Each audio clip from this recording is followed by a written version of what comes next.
Quem aqui já fez a seguinte pergunta? Por que tudo é tão difícil para mim? Para todo mundo parece que flui. Para todo mundo parece que dá certo, que acontece, mas para mim é tudo complicado, enrolado, difícil. Eu amo a Deus, eu me consagro, eu jejuo, eu oro, eu ajudo as pessoas, eu sou obediente, eu sigo direitinho o que a Bíblia fala para eu fazer, eu cuido da minha família, eu faço tudo certinho. Mas eu tenho sonhos, eu tenho planos, eu tenho promessas. Só que, meu Deus, parece que elas não acontecem. Porque sempre comigo é tudo mais difícil, mais moroso, mais complicado, mais demorado. Alguém aqui já pensou sobre isso? Alguém aqui já falou sobre isso para o seu esposo, para a sua esposa, um amigo, ou até para Deus? Eu já falei. Há algum tempo atrás, não muito próximo, não muito longe, bem próximo esse tempo, eu disse essas coisas para Deus. Falei, Deus, eu te amo muito. O Senhor é a razão da minha vida. O Senhor sabe que eu te amo, mas por favor me responda por que está tão difícil para mim. Por que para aquela minha amiga está dando tudo certo, está fluindo? Por que para aquele outro fulano a fase ruim já passou, mas para mim parece que está demorando tanto? Por que essa dor? Por que essa angústia? Por que esse espinho na carne que não me larga? O que eu fiz de errado, Deus? Só me dá um spoiler de quando esse deserto vai acabar. E foi então que Deus me levou para um texto. E nesse texto Ele me trouxe respostas para os meus inúmeros porquês. Nesse texto, Ele falou ao meu coração e me trouxe paz. Eu sei que muitas pessoas entraram aqui hoje cheias de porquês. Assim como eu. Mas eu quero te dizer que hoje, em nome de Jesus, o nome que é poderoso, que está acima de todo nome, aquele nome que tem poder de curar enfermidade, de mudar uma situação, esse nome, esse Senhor, esse Jesus, Ele está aqui através do seu Espírito Santo, e Ele vai responder a muitos porquês nessa noite. E ao invés de você sair daqui com ponto de interrogação, você vai sair com ponto de exclamação dizendo: oh, esse é o meu Deus. Sabe, Deus sempre vai responder os seus porquês. Talvez não seja da forma como você imagina, mas Ele sempre vai trazer uma resposta para você. Ele tem resposta para todas as perguntas que estão rodeando as nossas vidas. Na verdade, Ele é a resposta. Ele é a resposta de perguntas sem respostas. Vocês estão aí? Abra comigo a tua Bíblia, ou o teu aplicativo, no texto de Gênesis, no capítulo 37, no versículo 5.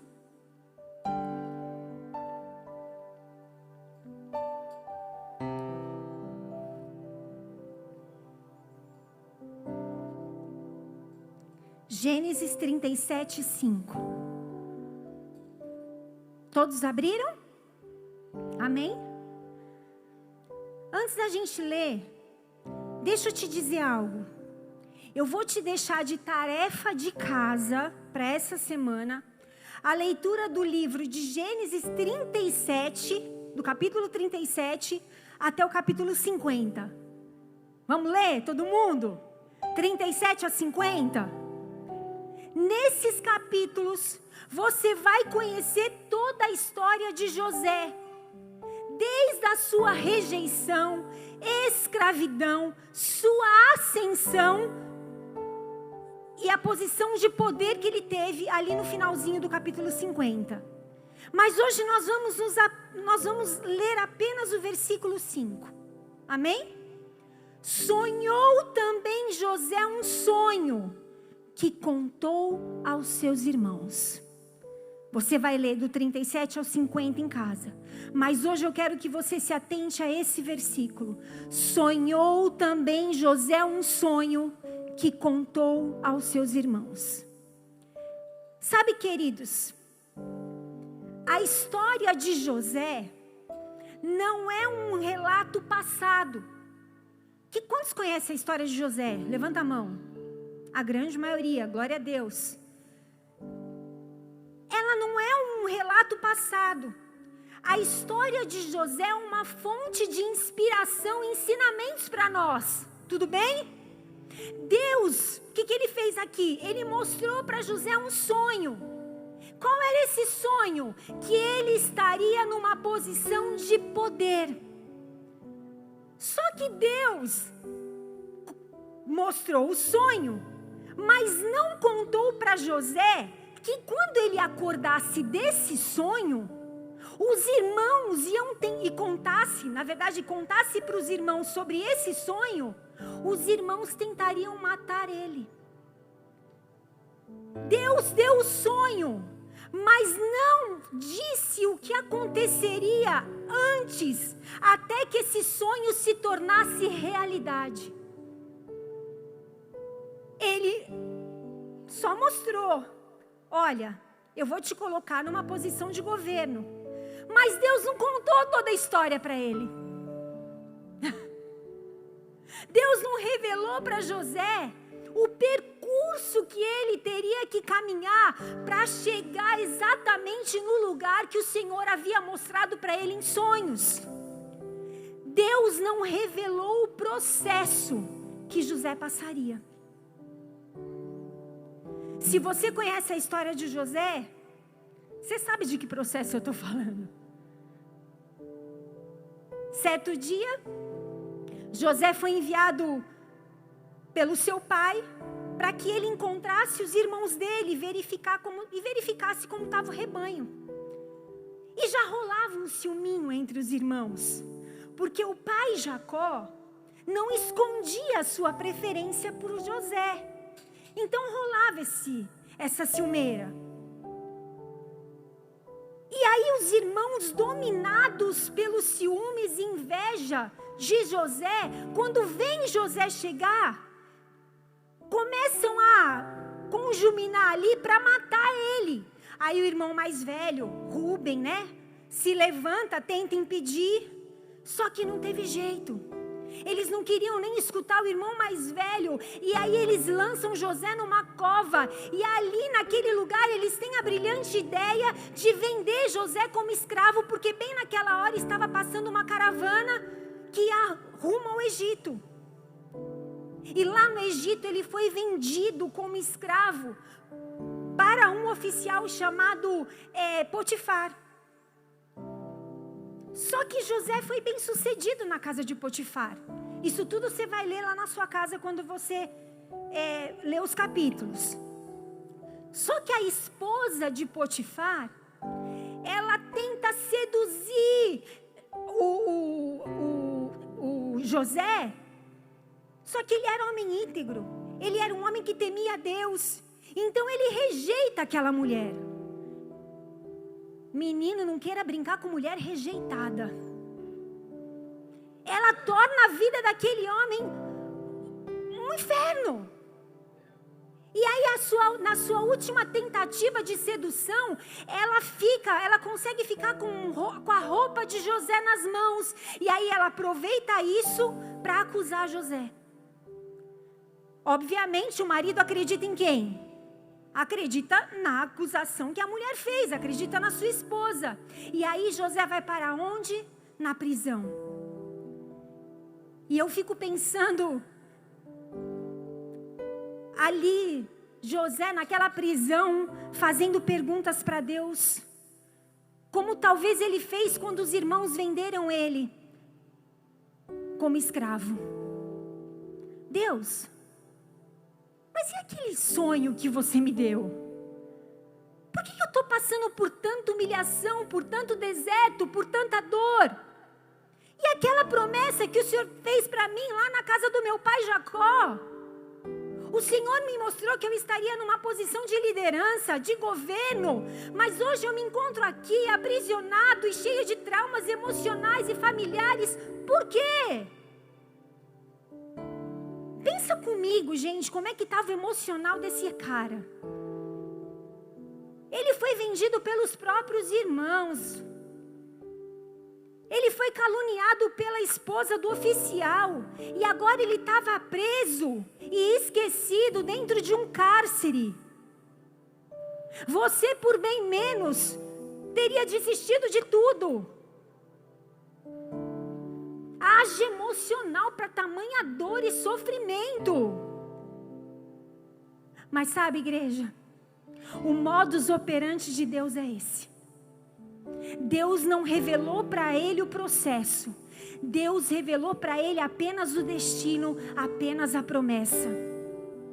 E cada um que está aqui hoje tem promessas de Deus. Mas você já reparou que Ele não te revela, Ele não te conta o processo que você vai ter que passar para chegar até esse destino? Você tem promessas, mas Ele não te conta o processo. E escute uma coisa, quanto mais extraordinário for o teu destino, mais cruel será o teu processo. É isso mesmo que você ouviu, não está errado não.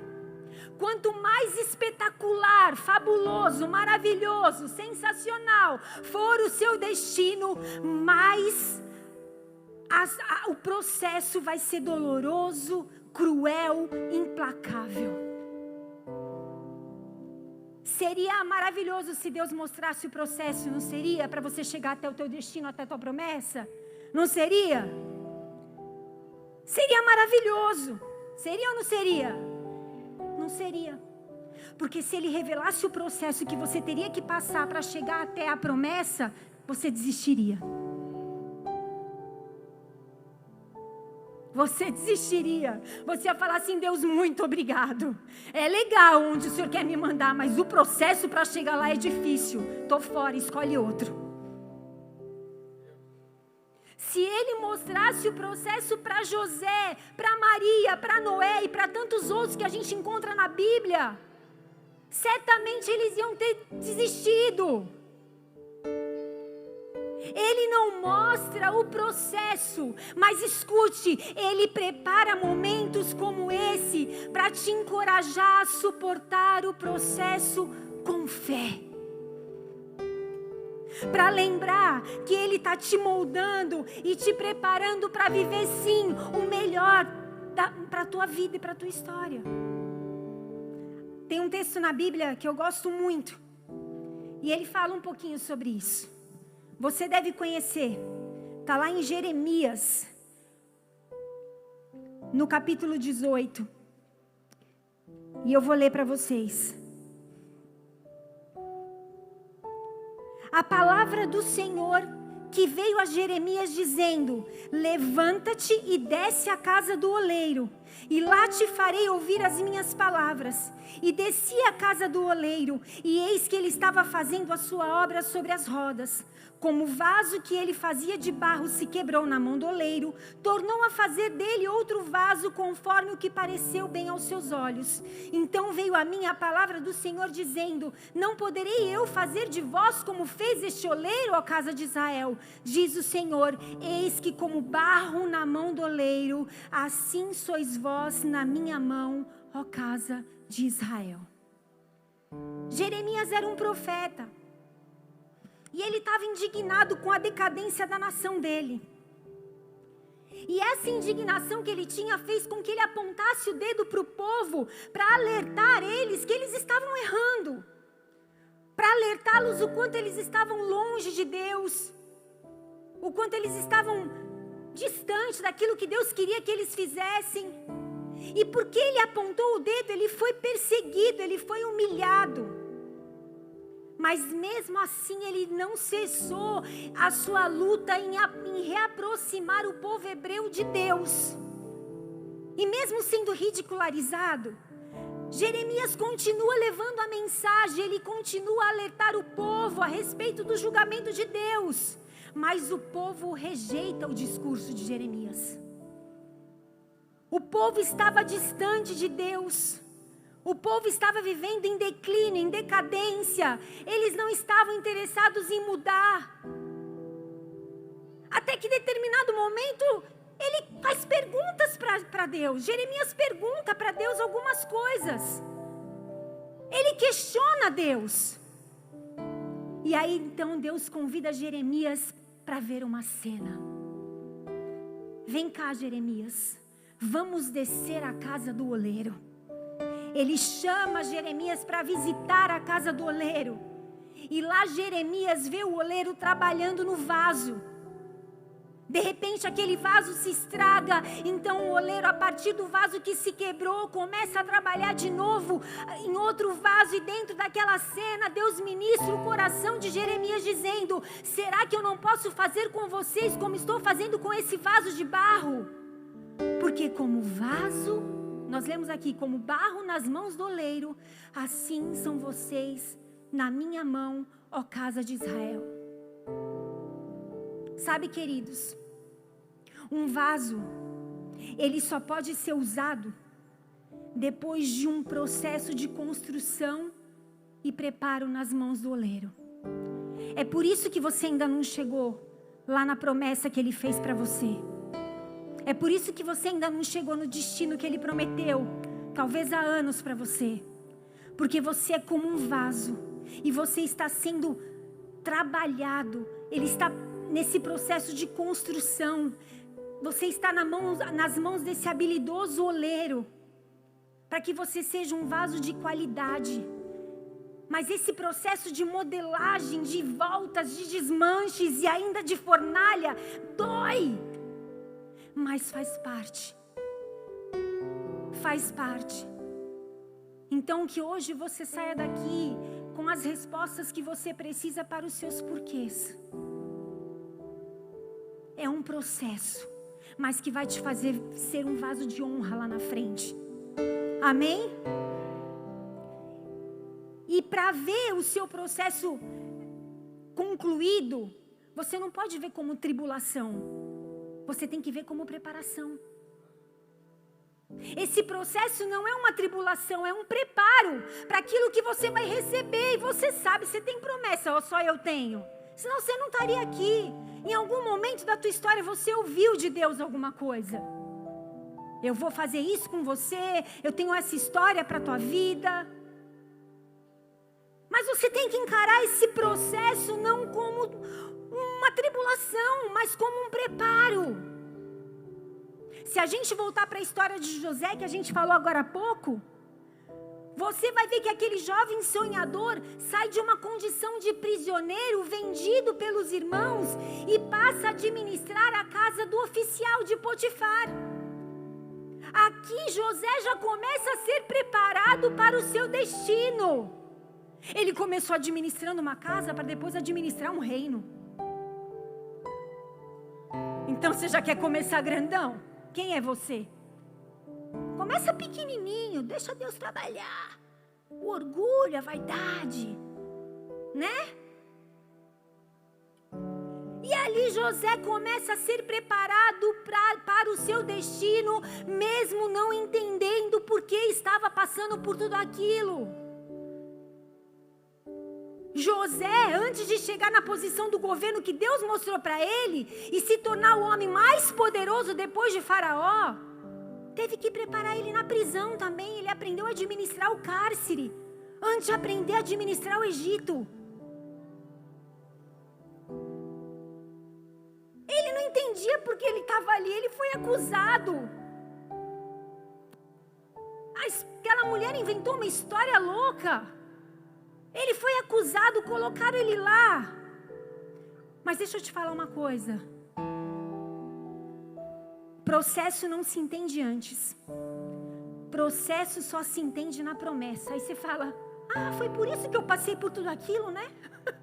Agora que eu cheguei aqui na promessa, entendi. Passei por tudo aquilo, né?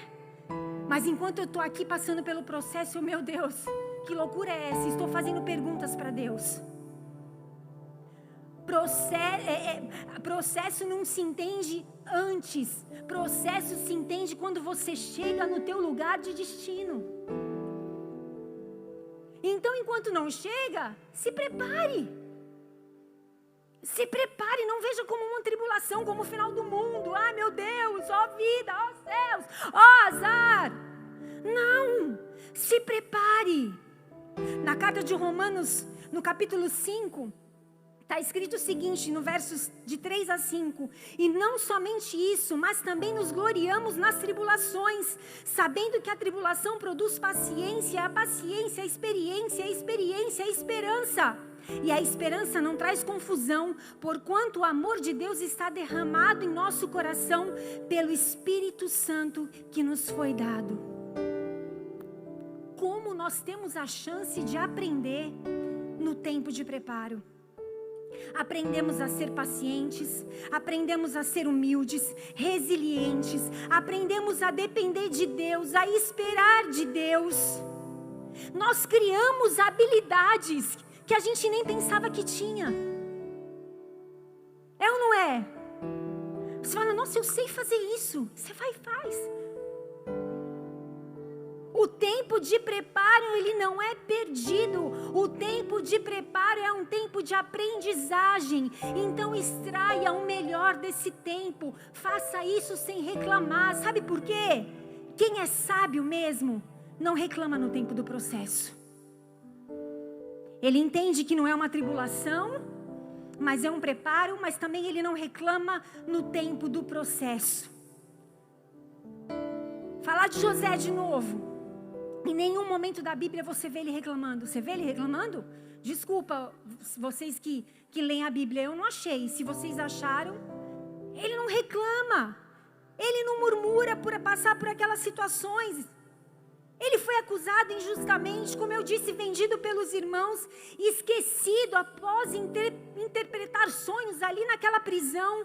Mas ele suporta o processo, ainda que dolorido, ele suporta.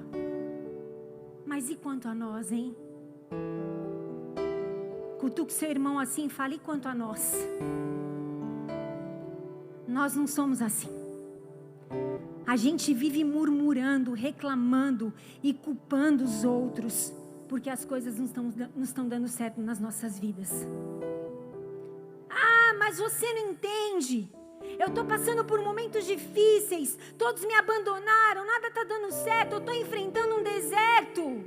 Está enfrentando um deserto? Nessa Bíblia que você tem aí nas suas mãos, está escrito que se o Espírito Santo descer sobre você no deserto, florescerá uma floresta. Isaías 32:15. Quer aplaudir? Aplaude direito, vai.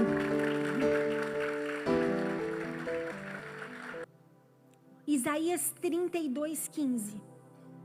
Abre aí, vamos abrir para você ver. Olha isso. O que eu falei para você? Que no deserto, no teu deserto, no meio do teu processo, está escrito que se o Espírito Santo de Deus descer sobre você, esse teu deserto vai florescer. Até que sobre nós o Espírito seja derramado do alto, o deserto seja transformado em campo fértil e o campo fértil pareça uma floresta. Então não gaste o teu tempo reclamando do processo. Ao invés disso, use os seus lábios para chamar a presença do Espírito Santo e o seu deserto será transformado num jardim. A murmuração atrasa a promessa, querido. Você já viu algum murmurador contar testemunho? Já viu? Ele não conta. Sabe por quê? Porque ele não chega no destino dele, porque ele perde tempo só murmurando. Um murmurador morre no deserto. E você quer fazer parte dessa estatística? Obviamente que não. Então, no meio do teu processo, até chegar no teu destino, encare como preparo, encare como algo que Deus está te forjando, trabalhando em você. Mas também não reclame. No tempo que você estiver vivendo o seu processo, outra coisa, a tua identidade precisa ser protegida. Vocês estão aí? Já estou acabando. Aqui é vapt-vupt. A sua identidade precisa ser protegida. Com 17 anos, José é vendido como escravo. E quando ele tinha 30, foi aí que as coisas começaram a acontecer. O propósito de Deus em levar José para o Egito, sabe qual era? Era de preservar a família dele e não destruir. Aí sabe o que acontece? Deixa eu abrir aqui, esse negócio balança, peraí. Gênesis 45, olha o que acontece. Presta atenção, fica aí em espírito.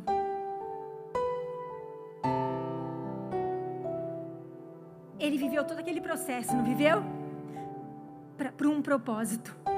Ver a família dele ser salva e não destruída. Porque havia fome na terra. Você conhece a história? Se não conhece, você vai ler. Gênesis, de qual capítulo que eu falei? 35 a 50. Olha isso. Então José não se podia conter diante de todos os que estavam com ele, e clamou: fazei sair daqui a todo varão. E ninguém ficou com ele quando José se deu a conhecer aos seus irmãos, e levantou a sua voz com choro, de maneira que os egípcios ouviam, e a casa de Faraó ouviu, e disse José aos seus irmãos: eu sou José, vive ainda o meu pai? E seus irmãos não lhe puderam responder, porque estavam pasmados diante da sua face. E disse José aos seus irmãos: peço-vos, chegai-vos a mim. E chegaram-se. Então disse ele: eu sou José, vosso irmão, a quem vendeste para o Egito. Agora, pois, não vos entristeçais, nem vos pese os vossos olhos por me haveres vendidos para cá, porque para a conservação da vida, Deus me enviou diante da vossa face. Depois de anos, ele encontra os seus irmãos e diz para eles que Deus enviou ele ali para os salvar. Ele protegeu a identidade dele, apesar de todos os traumas que ele viveu. Gente, ele poderia se revoltar com Deus, é ou não é? Vocês estão aí? Ele podia se revoltar com a família e falar: quer saber? Chega, vieram aqui agora pedir comida, mendigar, não vai ter minha ajuda. Mas ele não baseou a sua história numa situação ruim. Ele entendeu que havia um propósito para tudo aquilo que ele sofreu e viveu. Ele tinha uma identidade bem definida. E às vezes, sabe o que acontece conosco? Nós passamos por situações e a gente coloca em xeque a nossa identidade. Mas eu quero te dizer uma coisa: Deus continua sendo Deus, Ele continua sendo teu pai, você continua sendo filho, e as promessas dele são válidas para você, não importa o que você esteja vivendo ou passando. Não deixe essa identidade ser abalada. Você só se tornou quem você é hoje porque você passou por processos e por situações que estão te amadurecendo, que estão te fortalecendo. Você já tem a promessa, agora confia no processo. Você já não tem a promessa? Deus não te prometeu alguma coisa? Agora confia no processo. Vai ser flores essa caminhada? Não, mas você está amadurecendo, você está crescendo, você está se tornando resiliente. Ele está te ensinando sobre fé, Ele está te ensinando a depender dEle. Então não reclame do processo, não ache que é uma tribulação, que é porque é você, não é com você, é com aquilo que vai acontecer a partir de você. Amém? Você não está abandonado no meio do caminho. Não é que você está aqui passando pelo processo e Ele está aqui, ó, te esperando na linha de chegada, não. Sabe o que Ele está fazendo com você? Ele está caminhando com você nesse processo. Ele está enxugando cada lágrima. Ele está vendo cada momento que você se sente sozinho, angustiado. E Ele está indo, ó. Ele não está te esperando aqui no final. Ele está indo junto com você. Então não deixa aquilo que você vê por aí, aquilo que você vê acontecendo na vida da tua vizinha, do teu amigo, sei lá de quem, atrapalhar o teu processo e colocar em xeque a tua identidade. Ele não vai te contar toda a história. Preste atenção. Ele não vai te contar toda a história, mas Ele vai estar com você durante toda a história. Fique em pé no seu lugar.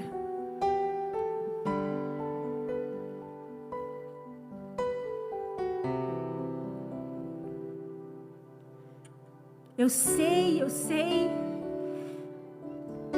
É muito difícil. Você fica cheio de questionamentos.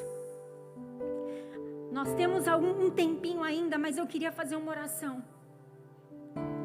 Porque eu sinto que pessoas estão vivendo essa fase de muitos porquês. Por que acontece com ele? Por que não comigo? Por que está demorando? Por que essa dor? Por que isso? Por que aquilo?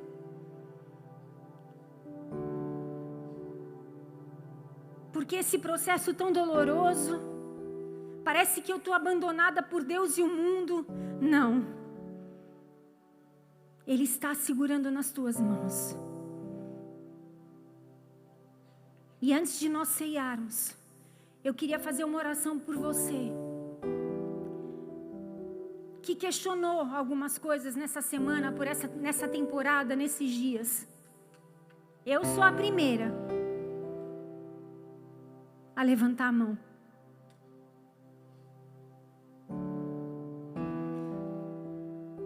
Eu sei que nós temos uma limitação de tempo, mas quando eu estava ali sentada, Deus falou comigo.